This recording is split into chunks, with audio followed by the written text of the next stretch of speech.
Assalomu alaykum aziz yurtdoshlar. Bugun men sizlarga juda muhim, hammaning hayotiga bevosita aloqador bo'lgan mavzuni tushuntirib bermoqchiman. 1 iyuldan pensiya jamg'armasi orqali ko'pchilik uchun yoqimli yangilik va amaliy qulayliklar boshlanishi mumkin. Bu faqat bugun pensiya olayotganlar uchun emas, ertaga pensiyaga chiqadiganlar, ota-onasiga qarayotgan farzandlar, ish stajini yig'ayotgan xodimlar, o'zini o'zi band qilganlar, norasmiy ishlayotganlar va hujjatlari tartibda emasligidan xavotir olayotganlar uchun ham juda muhim. Men sizdan iltimos qilaman, bu videoni oxirigacha ko'ring. Chunki bitta noto'g'ri tushuncha, bitta yetishmayotgan hujjat yoki bitta vaqtida qilinmagan tekshiruv kelajakdagi pensiyangizga ta'sir qilishi mumkin. Hozirning o'zida kanalga obuna bo'ling, like bosib qo'ying. Chunki men bunday mavzularni oddiy tilda hujjatlar, tartiblar va hayotiy misollar bilan tushuntirib boraman. Avvalo, masalani oddiy qilib tushuntiraman. Ko'p yillar davomida pensiya masalasida asosiy muammo shunday ediki, odamlar o'z ish staji, oyliklari, sug'urta badallari va hujjatlari bo'yicha aniq ma'lumotni ko'pincha kech bilardi. Kimdir pensiyaga chiqishiga 1 oy qolganda mehnat daftarchasida xato borligini bilib qolardi. Kimdir bir korxonada 10 yil ishlagan, lekin ma'lumot bazada to'liq ko'rinmas edi. Yana kimdir ish beruvchi nomidan oylik olgan, lekin to'lovlar to'liq aks etmagan bo'lishi mumkin. Natijada odam pensiyaga chiqqanda kutgan summasidan kamroq miqdor tayinlanardi. Keyin esa ariza, tekshiruv, arxiv, eski korxona tuman bo'limi, qayta hisob-kitob degan jarayonlar boshlanardi. Endi vaziyat asta-sekin o'zgarib bormoqda. Pensiya tizimi raqamlashtirilmoqda, ma'lumotlar elektron bazalardan olinmoqda, ayrim xizmatlar masofadan turib ko'rsatilmoqda. Pensiya va nafaqa bilan bog'liq murojaatlarni ko'rib chiqish tartibi soddalashmoqda.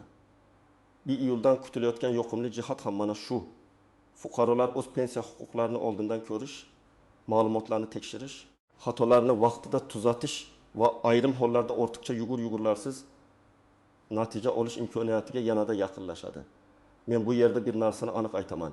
Pensiya masalasida eng katta yutuq faqat summaning o'sishi emas.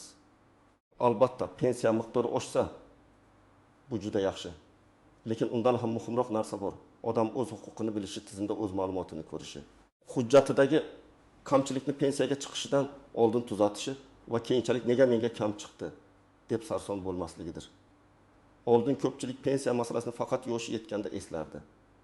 Erkak kishi 61 yoshga yaqinlashsa, ayol kishi 55 yoshga yaqinlashsa, shunda mehnat daftarchasi qayerda, qaysi korxonada ishlaganman, arxivda ma'lumot bormi degan savollar paydo bo'lardi. Ayniqsa 1990 yillar, 2000 yillar boshida ishlagan odamlar orasida bu muammo ko'p uchraydi. Korxonalar yopilgan, nomi o'zgargan, arxiv boshqa joyga topshirilgan, ayrim hujjatlarda familiya, ism yoki tug'ilgan sana noto'g'ri yozilgan bo'lishi mumkin. Endi esa men har bir fuqaroga shuni maslahat beraman. Pensiya yoshiga hali 10 yil bo'lsa ham ma'lumotlaringizni hozirdan tekshiring. Chunki bugun aniqlangan xatoni tuzatish osonroq. Ertaga pensiya tayinlash jarayonida aniqlansa, vaqt ketadi, asab ketadi. Ba'zan esa pul ham yo'qotiladi. Masalan, bir ayol 25 yil maktabda ishlagan.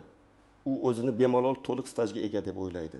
Lekin hujjat tekshirilganda bir davrda maktab nomi o'zgargani, buyruq raqamlari bazaga noto'g'ri kiritilgani yoki ishga kirgan sanasi bilan bo'shagan sanasi orasida bo'shliq borligi aniqlanishi mumkin. Agar bu masala oldindan ko'rilsa, maktab arxivi, tuman xalq ta'limi bo'limi yoki tegishli arxivdan ma'lumotnoma olinadi va staj tiklanadi.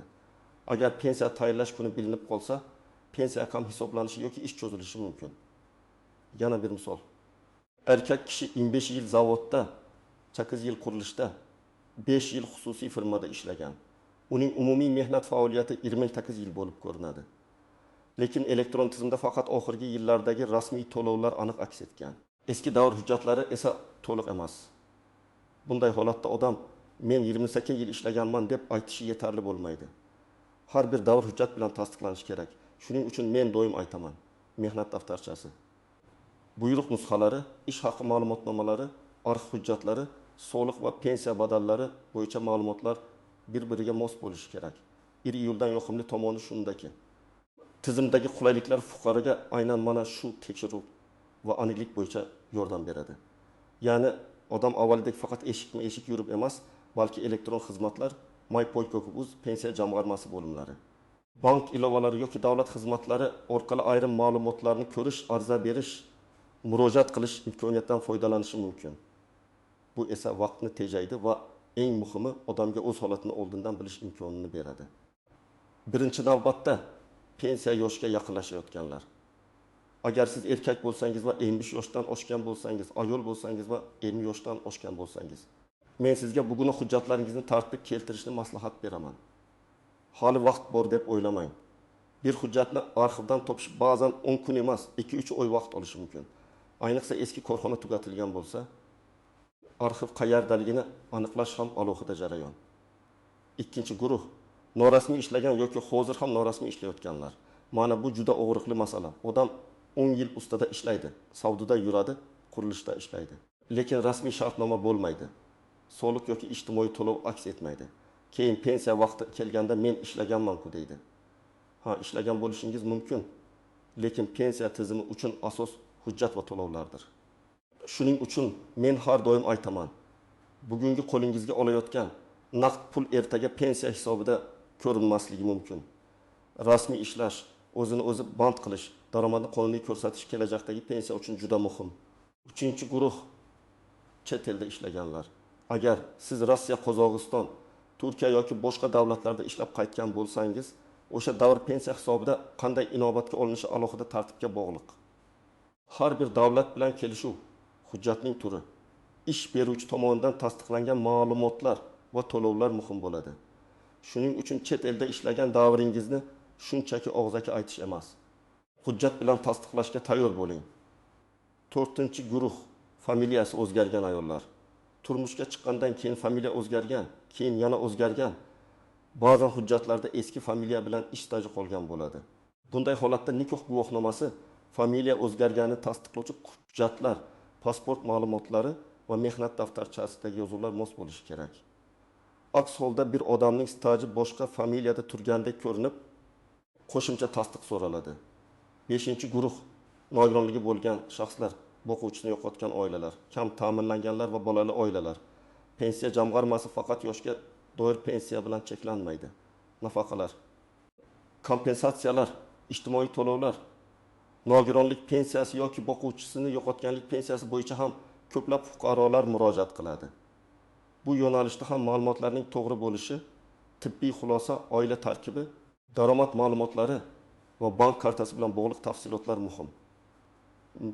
Agar siz butun mehnat faoliyatingiz davomida rasmiy ishlagan bo'lsangiz, ish beruvchingiz soliqlar va badallarni to'liq o'tkazgan bo'lsa, mehnat daftarchangiz va elektron ma'lumotlaringiz to'g'ri bo'lsa, sizda xavotir kamroq.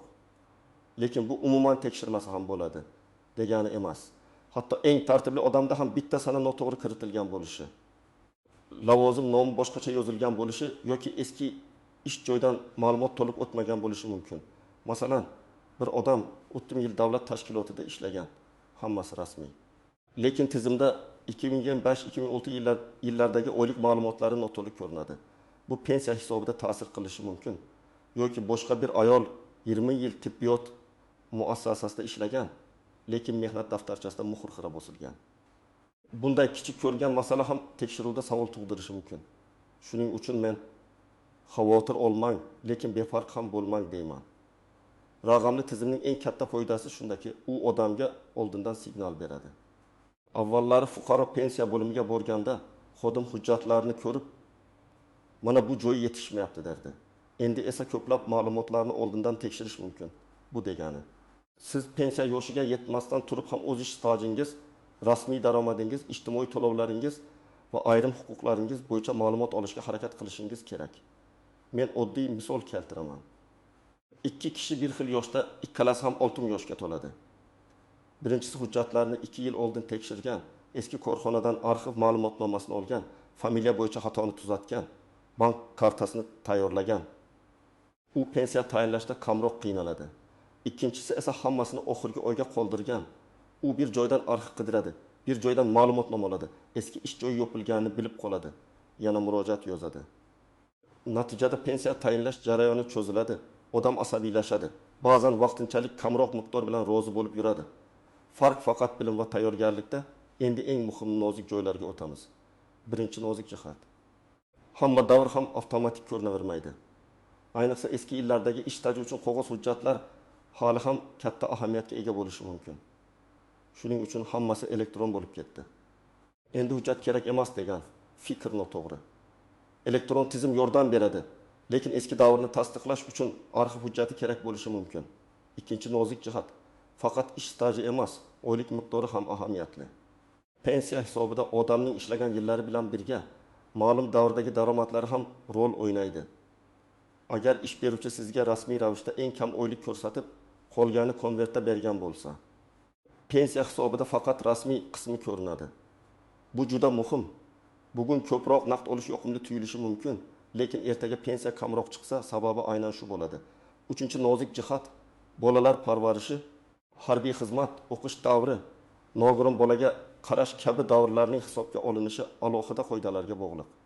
Odamlar ko'pincha men uyda bola boqqanman, demak stajga kiradi deb umumiy o'ylaydi. Lekin har bir holatning o'z hujjati, muddati va tartibi bor. Shuning uchun bunday davrlar bo'yicha tug'ilganlik guvohnomalari, tegishli ma'lumotnomalar, harbiy bilet, o'qish hujjatlari, tibbiy xulosalar saqlanishi kerak. 4-nozik jihat. Bank kartasi va to'lov olish tartibi. Pensiya tayinlandi, lekin karta ma'lumotida xato bo'lsa, karta muddati tugagan bo'lsa yoki fuqaroning shaxsiy ma'lumotlari bankdagi ma'lumot bilan mos kelmasa, to'lovda kechikish bo'lishi mumkin. Shuning uchun men pensiya yoshiga yaqinlashganlarga bank kartasini oldindan tekshirishni, telefon raqami o'z nomida bo'lishini, pasport ma'lumotlari yangilangan bo'lsa, bankka ham kiritilganda tekshirishni maslahat beraman. 5-nozik jihat, boshqa odamga ishonchnoma berish. Ba'zi keksa ota-onalar pensiyasini farzandi orqali oladi. Bu qonuniy tartibda ishonchnoma bilan amalga oshirilishi mumkin. Lekin ishonchnomaning muddati, shakli, notarial tasdiqlanishi va bankdagi qabul qilinishi muhim. Agar bu hujjat muddati tugasa, to'lovni olishda muammo chiqadi. Ayniqsa yoshi katta insonlar buni oldindan bilsa, ortiqcha sarson bo'lmaydi. 6-nozik jihat. Pensiya miqdori bo'yicha e'tiroz qilish huquqi. Agar sizga pensiya tayinlandi, lekin siz hisob-kitobda xato bor deb o'ylasangiz, bunga befarq qarab turmang. Siz yozma murojaat qilish, hisob-kitobni tushuntirib berishni so'rash. Yetishmayotgan staj yoki oylik ma'lumotini taqdim etish, zarur bo'lsa qayta hisob-kitob talab qilish huquqiga egasiz.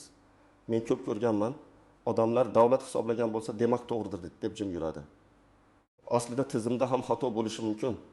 Hujjat yetishmasligi mumkin, ma'lumot to'liq chiqmagan bo'lishi mumkin. Tasavvur qiling, Saodat opa 25 yoshga to'lmoqda. U Yo'ng'indagi yil bog'chada tarbiyachi. 7 yil maktabda yordamchi xodim bo'lib ishlagan. Umumiy hisobda 25 yil.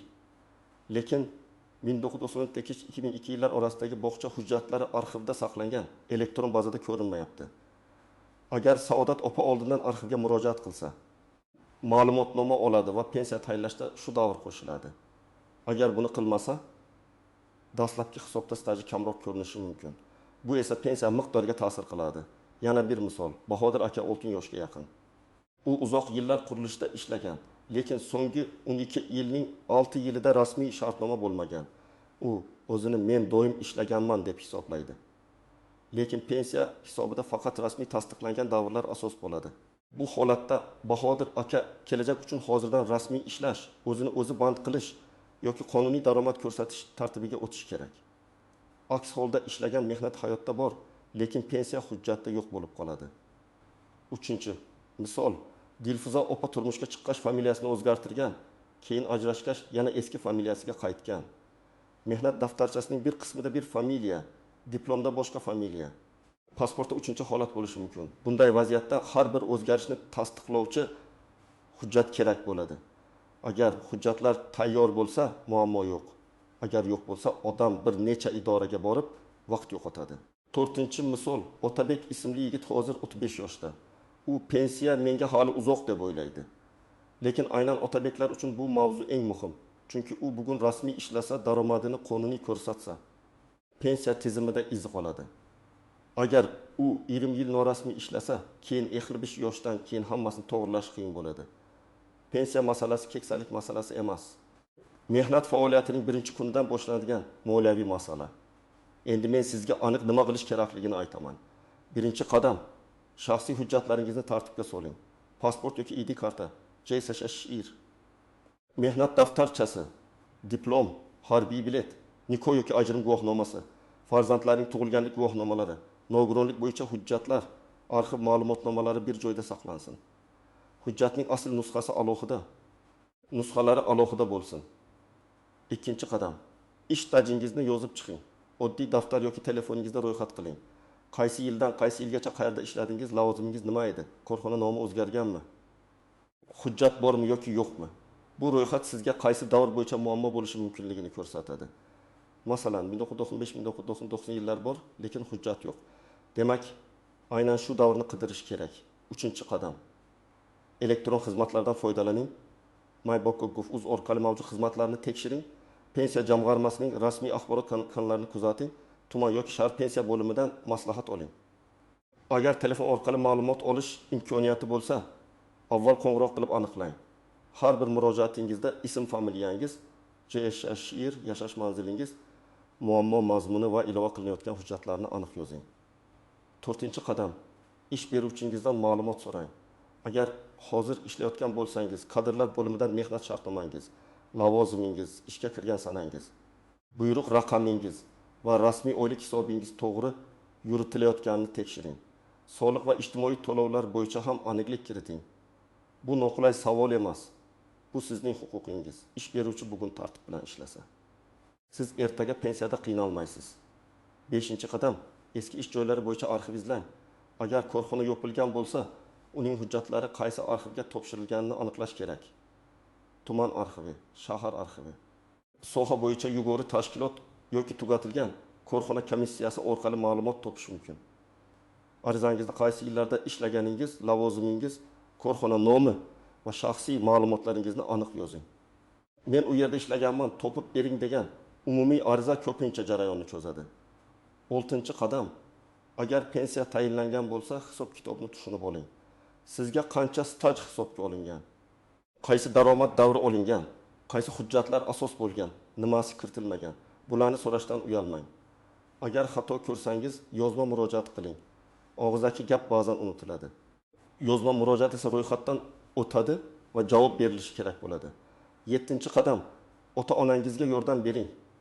Ko'p keksa insonlar elektron xizmatlardan foydalana olmaydi, lekin ularning huquqi bor.